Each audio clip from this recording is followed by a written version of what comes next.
இன்றைய தேவ பிரசன்னம்.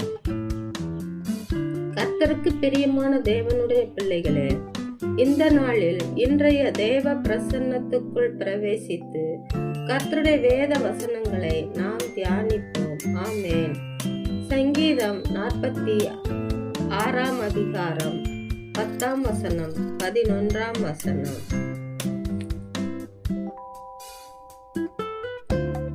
நீங்கள் அமர்ந்திருந்து நானே தேவன் என்று அறிந்து கொள்ளுங்கள். ஜாதிகளுக்குள்ளே உயர்ந்திருப்பேன், பூமியிலே உயர்ந்திருப்பேன். சேனைகளின் கர்த்தர் நம்மோடு இருக்கிறார். யாக்கோபின் தேவன் நமக்கு உயர்ந்த அடைக்கலமானவர். ஆமென்.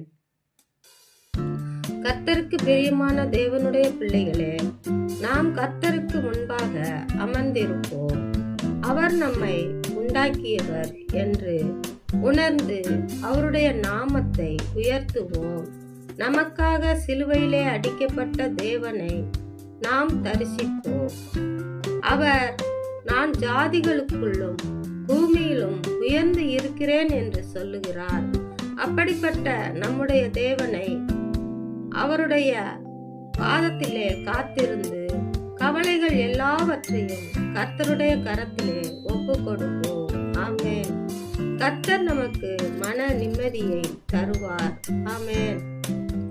அருமையான கர்த்தருடைய பிள்ளைகளே, நொறுங்குண்ட இதயத்தை காயம் கட்டுகிற நம்முடைய தேவன் கண்ணீரோடும் குடும்பத்தில் பிரச்சனைகளோடும் இருக்கிற சகோதர சகோதரிகள் யாவரையும் கர்த்தர் அழைக்கிறார்.